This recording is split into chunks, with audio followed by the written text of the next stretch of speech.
I'm going to be talking about two things that I think most of us can relate to.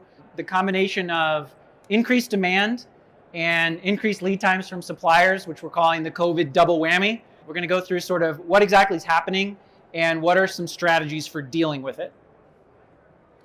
So this first slide is going to show you something that's no surprise to anyone. Lead times started to increase in early 2020. So if you take your mind back a year and a half ago or more now, the primary concern was around the supply chain. This is a problem overseas. It's going to slow down production and shipping. And as a result, it's going to take us longer to get stuff. So this is a quarterly survey that ISM puts out. And it's basically saying in Q1 2020, a large majority of people reported that lead times were longer than they were in the prior quarter. As a result, people, and many of the people here I'm sure can relate, again, started to buy more. They started filling the pipeline with inventory. So then in March to May, it became a domestic problem in that demand sunk. And we certainly had some clients that came very close to the edge of bankruptcy. Pretty much everyone saw everything from a downward blip to a multi-month extended sort of sinking of demand. And unfortunately, all that stuff that people had put on order because of the extending lead times started to arrive at that same time.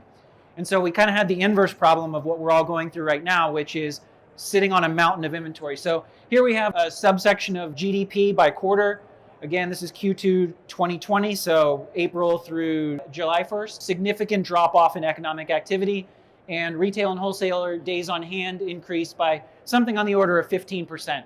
So everyone found themselves now sitting on a bunch of inventory and wondering if they were ever going to be able to sell it. That probably contributed to some of the future problems that we had because people got gun shy about filling that pipeline with inventory and really buying aggressively in preparation for what turned out to be an extended supply chain disruption. So since summer 2020 or so, we've seen demand recovering. And we've seen lead times getting worse and worse and worse. So same chart as before for the GDP picture. Most recent quarter was highest ever. So we're definitely in a boom right now. This is not news to anyone. And this is looking at the delivery time index again. And we're just seeing more and more people reporting slower lead times, extending lead times. And this is kind of an exponential chart. It's sort of a weird way to show it. And we'll show this data for some Hydra clients and more specific average lead times and that sort of thing. But basically what this survey is saying that every quarter was worse than the quarter before. So it's kind of like, I don't know if you've seen Office Space, and the psychologist at one point says to the guy, so you're telling me every day is worse than the one before, so today's literally the worst day of your life? He's like, yes, today is the worst day of my life. I feel like from supply chain's perspective, we're in that same kind of boat. We don't think it can get any worse, and then it gets worse. What's the result of that? We have demand surging, we have lead times getting longer. So this spike in days on hand that we showed earlier reversed very quickly, and since then has been sort of in free fall. So, where we were running about 42 days on hand on average across retailers and manufacturers and wholesalers, I think are the three categories in there, we're now seeing something like 10 days less on hand. That is a tremendous impact. And what that tells you is that we're this number of days on hand on average, which means that what's really happening is we are completely out of stock on a growing number of SKUs. I love having fewer days on hand if I'm holding inventory, as long as I have something when my customers want it. But what's happening is, of course, we have nothing when customers want to buy it. Chart on the right is just the mirror of this because it's a way that some people are more comfortable talking about it. Inventory turns. So we were at about 8.5. We're now well over 10, approaching 11 inventory turns. So now I'm going to kind of take this within Hydra and show you what's happening within our clients. When we look across all our clients who have a pretty good mix of import and domestic supply chains, we saw median lead times, that's the lower chart here, the 50th percentile, or sort of if you took all of your lead times for a given time period and arranged them in ascending order and chose the middle one, that would be the median. So just over 20 days about a year ago. And more recently, we're seeing that number up above 40 days. The 75th percentile of lead time, and this is something that's really important when we talk about lead times, and when we look at like your MRP or your ERP, whatever you're using to bring in more inventory and either place production orders or place orders with your suppliers, it's generally using vendor lead time as an input. So obviously it's very important that you're updating vendor lead time to reflect what's currently happening so it knows the right amount of inventory to bring in. But what number to give it is a tough question, because if we keep using an average, well, first of all, we'll talk worst case. If you use a contractual promise or a long-term historical average for your supplier lead times, you are constantly going to be out of stock because that's not what's happening in the world right now. But even if you're updating it regularly, using an average or a median number to talk about what's a widening distribution. So yeah, 50% of my stuff is arriving a little bit longer than it used to take. But if I look at like the worst 20, 25%, it's taking 30, 50, 80 days longer. So there's this long tail of stuff that's just taking a tremendous amount of time to arrive. And even if your average or your median is the same as it always was, if that distribution is getting wider, then you need to stock more inventory. So that's why we look at like 75th percentile, 90th percentile, something to give us some idea of what the distribution of lead times is. And so, starting around 30 days a year ago, now approaching 55 days, and the spread between the median and the 75th percentile of lead time used to be 6 days. It's roughly doubled. It's now 15 days. So suppliers are less consistent. Longer lead times or less consistent lead times, and certainly the combination of those two things means you need to be jamming inventory into the pipeline to make sure that when your customer wants to buy it and it finally arrives from the supplier in whatever your supply chain takes, 30, 60, 90, 280, 500 days, you have it. Some other data points that we like to look at: what percentage of stuff is arriving in less than 30 days, greater than 30 days? So a year ago, 3/4 of receipts from suppliers were completely in-house within 30 days. That's now looking more like 40%. So a dramatic increase in stuff that's taking longer than a month to arrive. Now this again is a blending of domestic and import supply chains. You can imagine if we focus just on the import side of things, all of this is going to be kind of magnified. The numbers are a lot bigger, but same sort of trend. This is some real data from a client. Blue area is inventory on the shelf. Lighter blue area is inventory on order. And the red line is weekly COGS. So what this is telling us and showing us is that when we look at sort of where peak inventory was, it was in like January, February 2021. And ever since then, with maybe a little bit of a recent exception, has been declining, even though sales have been increasing. This is not intentional by any means, and this is extremely typical of almost all of our clients. And they're trying to fix it. So they're putting more and more inventory on order, and they're still not able to make a dent in the on-hand inventory. This on-hand inventory should be growing roughly in line with COGS, and instead it's doing the opposite. So when we look at this client's days on hand, we were looking at something in the mid-20s range last year. We're currently at 12 or 13 days on hand. And again, it's not that they're just running really lean and efficient, it's that they are out of lots of stuff that people want to buy. What's the cost of that? Well, so we know that back orders are increasing. So certainly all of our clients are seeing more and more customer back orders, those that allow back ordering. This is another kind of industry level report showing percent of respondents who said the prior month we had more back orders, customer open back orders, than we did the month before. So again, it's an exponential chart, because if every month you're saying I had more than the month before, it's a growing number on a growing base. So what does that mean? I think back orders are sometimes seen as a positive thing, and in some ways they are. It means there's more demand for your product than you can fulfill. The cost, and I think it's really important to quantify this cost, is lost orders. I think we all know intuitively, if I don't have it on the shelf, I'm very likely to lose the order or never get it in the first place. If I do get it and a customer is waiting through this extended back order, there's a much higher chance that they're going to cancel it. If I do finally ship it to the customer, depending on your industry and the type of customer you have, they may have gone and sourced it somewhere else and literally forgot to close the PO with you. For any number of reasons, they might decide to return it. So we see all bad things. We see higher numbers of customer service interactions, which obviously has some overhead. We see higher rates of cancellation and return when there are back orders. And more importantly, we see fewer orders being placed in the first place. And quantifying that part of it, how many orders did I not get, is a critical part of inventory management and sales management and forecasting and everything else. And it's super relevant right now because there are so many examples where we're looking at data from a few months ago, or if it's a highly seasonal item, maybe we're looking at last year's sales to try and predict what's going to happen today. And if last year you were out of it, but now you have it on the shelf, your sales will be dramatically higher, independent of any actual growth in demand or seasonality or anything else that's happening. And conversely, and this is more relevant right now, I think, if you were in stock last year and your sales forecast is looking at last year's sales or recent sales, and now you are out of it, you're obviously going to dramatically underperform. That's going to have implications, obviously, for your profitability, for your staffing, and everything else. It also means that you can get into this kind of downward spiral where, because we aren't selling it since we're out of it, our forecast goes lower, especially if it's an automated forecast. So we buy less of it. And then we're out of stock more often, and we sell less of it even more. So you can get into this terrible situation where you're dwindling your inventory and the inventory in the pipeline down to zero and losing a ton of sales as a result. So you always want to make sure that you are buying inventory to potential demand. You're trying to estimate, and this can be done in a quantified way, but it's really tricky. So you at least want to be making some kind of an adjustment to your prior sales on items that you are out of stock on for extended periods of time, so that your system has an accurate forecast of what customers actually would have bought if you had stock. So specific strategies to address some of these issues. So first, your inventory controls, sort of your purchasing strategy, needs to be highly responsive. So let's say you're using a min-max system to manage when you place a purchase order and how much you buy. I already mentioned having accurate and recent lead time data going into that system that generates those numbers. That's really important. Having a forecast that's accurate to reflect out of stock periods, like I just mentioned. These adjustments should be happening really rapidly. And if they're not, then you're going to fall behind, and that's going to either lead to excess stock or excess stock outs.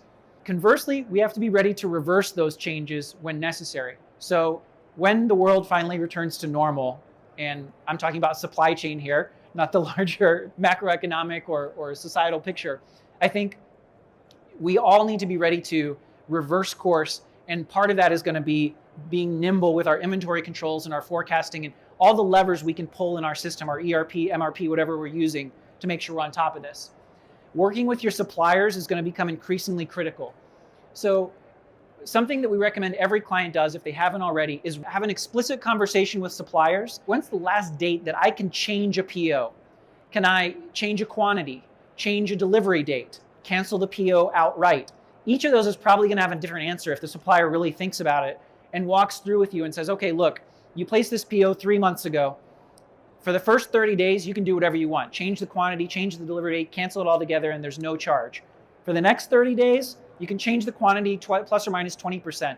So you can see you're sort of developing this rule book, and it's going to be different for each supplier. So this takes time because you actually have to communicate with them. It's probably only worth doing for your kind of key suppliers.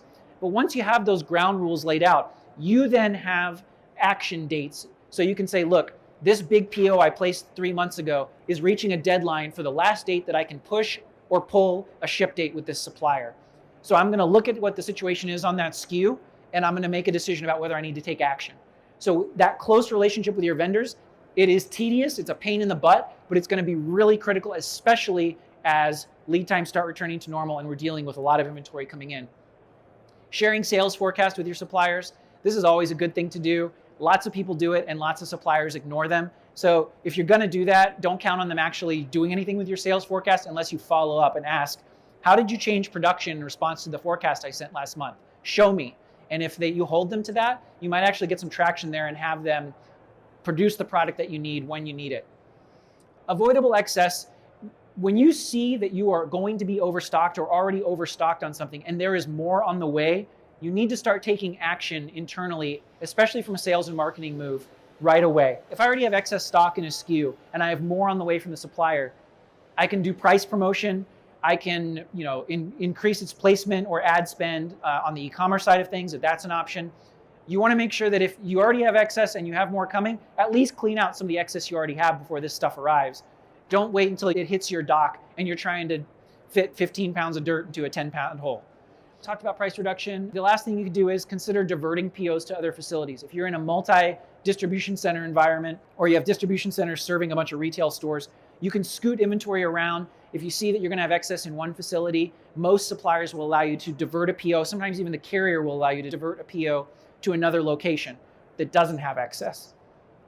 Finally, tracking good metrics. So get a scorecard in place that holds your suppliers accountable for their performance and also holds your own inventory accountable for its performance. How often are we in stock for customers? What are our inventory turns or sales versus inventory dollars on hand? If you're not tracking those metrics, they're not going to get better. And if you don't tie someone's performance or compensation to those metrics, they're not going to improve. So this is getting into some more concrete examples about inventory control. So I talked about min and max. If you have longer or more variable lead times, typically you're going to need to move your min up. And the spread between your min, by the way, reorder point is another word for it. It's basically when my inventory gets down to this level, this is when I place a supplier order. Your max is basically just the order quantity on top of your min. So when you move the min up, the max should naturally move as well. But when you know that lead times are longer or more consistent, or right now, both, you need to obviously increase your min and max in response. Over here, we have kind of a red line showing inventory on hand. We sell it down. We get to our min. We place a supplier order. We're now in lead time, waiting for stuff to arrive. Inventory keeps selling down that we have on the shelf. And then the day that it arrives, the inventory goes back up. Lead time demand is the amount of product that I sell during lead time. So lead times get longer, demand gets higher. Lead time demand goes up. I need to obviously be placing larger orders more often. Purchase quantities also have a direct impact on how often you're in stock. So a lot of people think, okay, well, when I set my min or my safety stock level as a component of your min, that's how I solve the problem of being out of stock. And that's generally true. It's the best lever to pull. But how much you order determines how often you're in these kind of danger zones. So that's indicated here, same time scale, by risk of stock out kind of rises exponentially as inventory goes down. So we want to avoid being in that red zone. And one way to do that is, you can imagine if I bought twice as much as I'm buying here, I have half as many of these kind of shark fins, and I'm in the red zone half as often. I also hold twice as much inventory roughly. So it's a balance. But generally speaking, increasing the point at which you reorder and increasing the amount you buy are two things you need to do in the current environment. And I know that's really scary because we don't know what's going to happen in terms of things getting back to normal. So here's an example of a dashboard. By the way, all these slides are it's hydrian.com/double whammy. You can download the deck. I think the show also might have them available too. This is just some examples of metrics that you can track. So things like median and 75th percentile lead time that we talked about, days on hand or inventory turns, your overall in-stock rate, how much demand are you in stock for every day, delivery metrics for customers. So from the time of order, how long does it take them to get it, things like that. The last thing that I want to talk about is sort of when are things going to get better and what are the risks in them getting better. So I've kind of alluded to it a little bit earlier in this talk. I don't think that lead times are going to get back to normal until demand falls. I don't think that major manufacturers are out there building new factories and installing new production lines and new capital equipment because they all know it's a bubble. Some people are certainly doing that. Obviously, we're in a time of economic growth, so they're making those investments, but not nearly to the level that's required to address the current supply chain challenges. And by the time all this capacity, if they are building it, is online, it's going to be too late. So what that means is that, and this has historically been true. So here we have this delivery time index, basically looking at positive means lead times are getting longer, and then that's the dark green line. The light green line is basically the manufacturing output, so economic activity. These things move in lockstep. So what that means is when the economy gets hot, suppliers get slow. It's a really consistent rule that has been true for 30 years or 23 years. Man, I'm old. You know, there's a little blip here where the opposite was true. This is a massive shutdown across most of Chinese production. So manufacturing output fell dramatically for this brief period. But, you know, we're back sort of moving in the same direction. And delivery time is the worst it's ever been. So what I think is going to happen is that we're going to be in this current supply chain environment forever. I think at this point, we've all had lots of suppliers tell us, well, I'm doing X, Y, and Z, so I'm going to be out from under this in 90 days or 100 days or whatever it is. And they have not followed through or been able to do that. I don't think they ever will. I don't think the transportation capacity issues that we're having are going to improve meaningfully. In the short term, they're going to get worse. So we need to keep putting inventory into the pipeline. We need to keep buying more from our suppliers above and beyond demand. You don't have to pay for it till it hits your shelf. So the economic impact to your business doesn't need to be enormous, but the risk is becoming enormous, because this is a snapshot of that earlier chart I showed where we had, you know, something like a 200% increase in inventory on order. You can imagine if demand falls, it's going to fall for everyone. So now we don't need the inventory. But now finally our suppliers are able to catch up. And so our suppliers are telling us, hey, all these back orders and all this stuff that I thought was going to take 200 days to get to you, good news, I can ship it today, right at the time that you don't need it. So when I mentioned earlier, working with your vendors is critical. Having a pick up the phone kind of relationship and letting them know this is your plan. Hey, guys, if demand falls quickly, I am going to need to cancel a huge amount of these POs, push them out, adjust quantities, and being able to execute on that. And the great thing is you need to be doing that on a small scale already, adjusting it, not necessarily canceling POs, but increasing or decreasing quantities, changing ship dates. If you're doing that regularly with your suppliers, they'll trust you, first of all, not to leave them holding a big bag and cancel a huge open PO on them that they thought they were going to ship. They'll see you as a trusted partner so that when this crisis happens, and it is going to happen, they're going to work with you and have a routine. You know who to talk to, you know who can get things done, and make sure that this avalanche of inventory doesn't crush your business. Because if your suppliers ship this stuff to you and won't accept returns, this will be not just a DC space, but a capital crisis. It will bankrupt companies. We will read about companies going bankrupt because they have a yard full of inventory that they didn't think was going to arrive so fast, or that they thought customers were going to buy more of. So don't get caught in that situation. Develop good relationships with your suppliers now and learn which POs you need to be modifying so that when you have to be good at it, you will be.